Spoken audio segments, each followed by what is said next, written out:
What's going on, everybody? My name's Real Nixio. It's your boy, Reboot87. And today we're here to review the movie Spider-Man Homecoming. Where are you going? What are you hiding, Peter?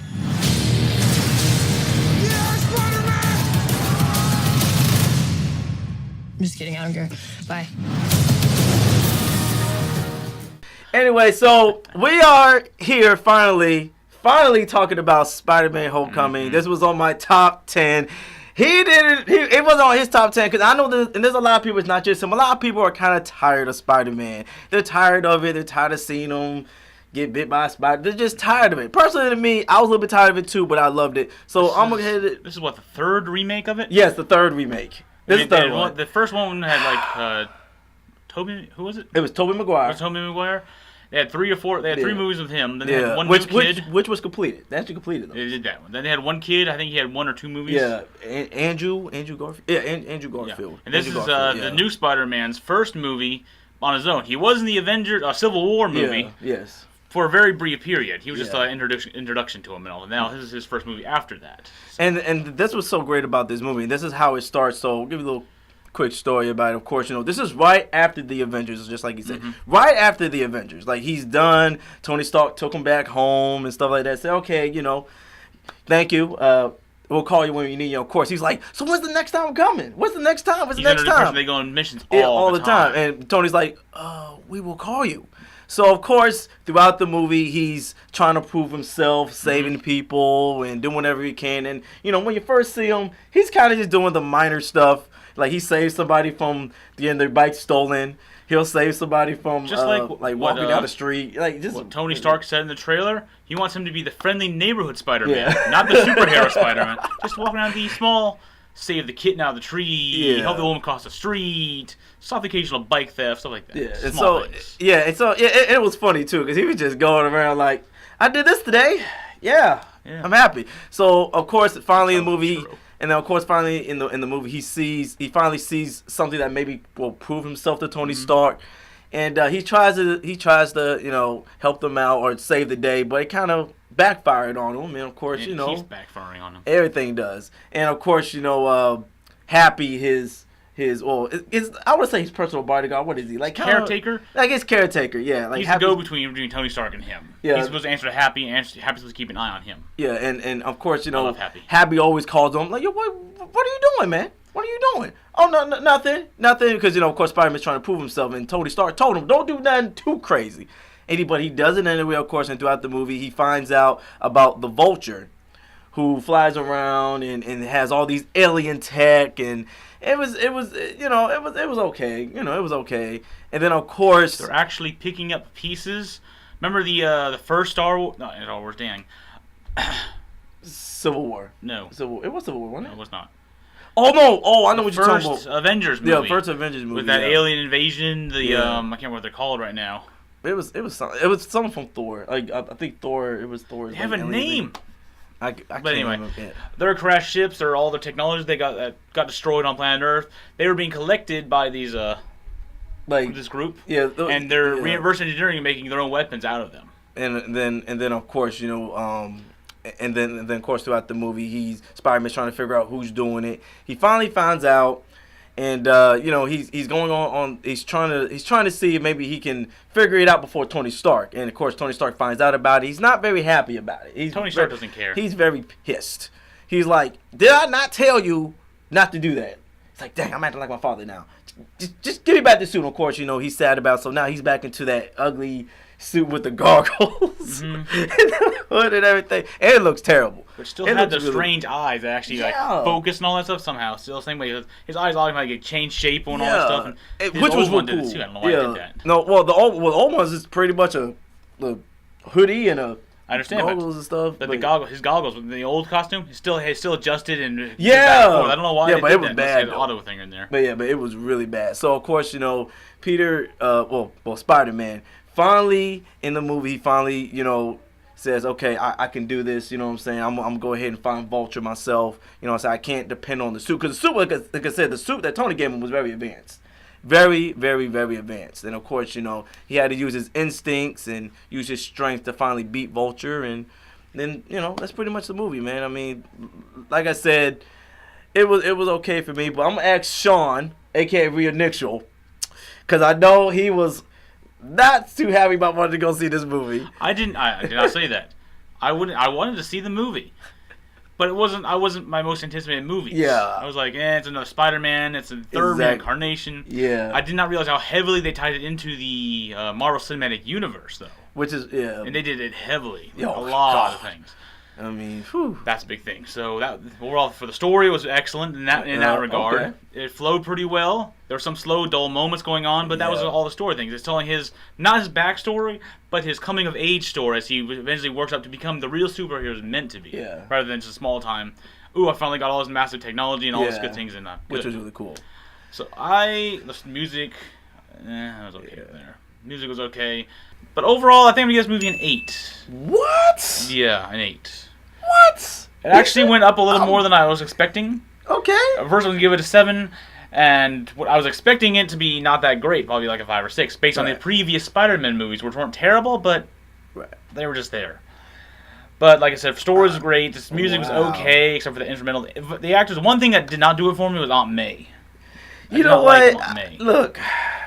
I know she's getting younger and younger, but this current Aunt May, this one had a very awkward vibe about her. Yeah. She was trying too hard. Too hard. Yeah, that's what it was. Yeah, I agree with you. I definitely. She had a couple of funny parts, especially at the end. Make sure you watch at the very end of the movie because she's in there and it's funny. I I'm not gonna tell you what happens. I definitely agree with you on that. Yeah, I think she was trying to be cool. She was really. Yeah, I definitely agree with you. But the other actors, his friend, he did amazing. His friend did amazing. As always, Tony Stark or Robert Downey Jr. did great. Happy was funny. Yeah. And I love Happy. Yeah, yeah. I love how it's all authoritative to him, but Tony Stark, he's like pleading, oh yeah, that's fine, don't worry about it. Yeah, I got this, it's great. To him, no, you will do this. Yeah. I'm keeping an eye on you now. Like that. It was just funny the way they acted.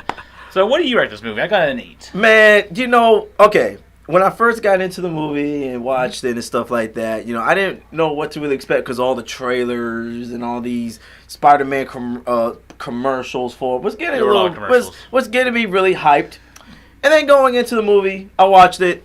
Didn't really hit the expectations of the trailers, just like you said. Like the trailers show the only best parts. Yeah, the best parts, which was overhyped for me. I hate overhyped movies because it kind of ruins the moment. Because now I'm really thinking this movie's gonna be great. So like I said, I agree with you. Story was great. Music was okay. Mm-hmm. Actors did decent. Okay. So I'm gonna go ahead and give this an 8. Also. Really? So we actually are on par. I actually agree with one for once. Yeah, so we actually are agreeing on this. Like I said, they did a great job. One thing I just did not like was, I did love the actors, but I did look up a couple of things like Michelle. Is she the new? Totally forgot about that one. the only problem I kind of had was, I would rather them be the original characters that Spider-Man, like Harry. The thing is, MJ is Mary Jane. Right. This isn't Mary Jane. But that's what I'm saying though. It's like, is she gonna be? This is the new version of her. The new maybe? version of her. Are they like in the next movie? Are they gonna actually put Harry and all them in there? That's nothing. They're getting away. I think they're getting away from that whole thing as they enter the Marvel Cinematic Universe. So right. I think it'll be less about his own villains, really. Yes. Because he'll have a tie-in to like the Avengers and like be on call and be in the same world, and I think a lot of his villains don't really matter at that point, or because he lives in the area with Tony Stark and all that. Or actually, they moved out a little bit ago. Yeah. But he lives around superheroes, so why is there going to be a massive end of the world destruction in his town? And there's an army of superheroes literally across the street who can handle it. So I feel you. So I don't know how they're going to deal with his enemies. Yeah. I think maybe they'll bring back the main ones. Maybe the Venom will come back. Yeah. Will come in or something. I want to see Carnage. Carnage, maybe. I would love to see Carnage. I don't think the small ones like the Sandman and all that. I don't think they're. I'm trying to think. They're villains, but they're not high enough rank to be going against the Avengers. I'm trying to think of other villains that. Oh, who's the guy with the bowl on his head? Electro? Electro or something? No, not Electro. He did like mirages. He had these cubes, little mirage. He had a cape on. I know you're talking about. I can't remember his name. Yeah, I don't remember his name. I hope he may Electro's the guy with the yellow netted skin thing. No, actually that's Shocker. That's Shocker? Yeah, that's Shocker. Okay, Shocker was in this movie. Shocker. That's Shocker who's supposed to be? Yeah. Oh, I didn't know that. Yeah, that the was name sounded familiar, Shocker. Which is stupid. But I got confused too. There's Electro and it's Shocker. Because there is an Electro. There is. But he's literally inside. He can become electricity. Okay. This guy, he just do it. He just punches with electricity and attacks. Okay. And the one last thing, very last thing, I kind of wish. I know this sounds hypocritical, and we were talking about this, and you kind of agreed and disagreed at the same time. I kind of wish they would have showed a slim, very slight glimmer of him getting bit by a spider while he's talking to his friend about it. That would have been okay for me. I understand. I know for me, I did not want to see another spider bite through the whole movie. But a good 2 to 3 minute refresher. You know, the thing is, everyone knows Spider-Man's origin. He got bit by a radioactive spider. We know that, but they made mention of it in the movie. He told his friend, "Oh, the spider's dead. I got bit by a spider. The spider's dead." But I kind of wish they would have just a glimmer, not all the way through, not just 2 minute glimmer. I didn't really see any point where they could do that without having to go into the old backstory, though. Yeah, but I don't know. Maybe they could have put that in there. Maybe explain a little more, but they did have something about it, but Robert wants to do that. I don't think it's necessary. I think the movie was great. That would have been kind of nice for me. All right, so I think that's all we have to say about this movie. Definitely go see the movie in theaters now. It's a great movie. Excellent addition to the Marvel Cinematic Universe. But I mean, I know for me, we did a top 10. This may actually go lower on my top 10. This may actually go on to my top 10. Our top 10, I remember, was our most anticipated movies. It wasn't what we think will be the best movie. Right, exactly. This is what we want to see the most, personally. Right. But or excited to see. Yeah. So it may go up in my top 10 movies of the year. Right. And I will say this also. I think DC is going to take it this year. I feel like Marvel's getting kind of weak. I think but I do agree with what you said last time. They're kind of starting off. They're kind of, they're taking their time for the big finale of the Avengers. The Avengers and Infinity War's coming up eventually. Which I do agree on. I do agree with what you're saying. So then maybe they have all the big hitters ready. They're all giving all the small filler stories like Spider-Man. He's giving his story and adds just to the Avengers. The Guardians of the Galaxy, their eventual addition to the Avengers, or not the Avengers necessarily, but the Infinity War universe. Yeah. And of course they're adding all the TV shows and all the other things going on now. So then they're going to start hitting hard next year with the actual Infinity War, leading up to the Infinity War, the actual main story again. Exactly. The small characters. Which I like that theory. I really did. Whereas you said DC's have a lot of movies coming out now that are big hitters like Wonder Woman, as they're getting ready for their first movie of the Justice League.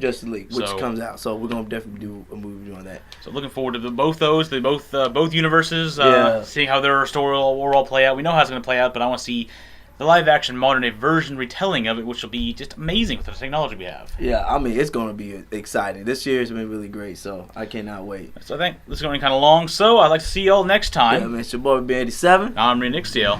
And we'll see you next time. Spider-Man. Spider-Man.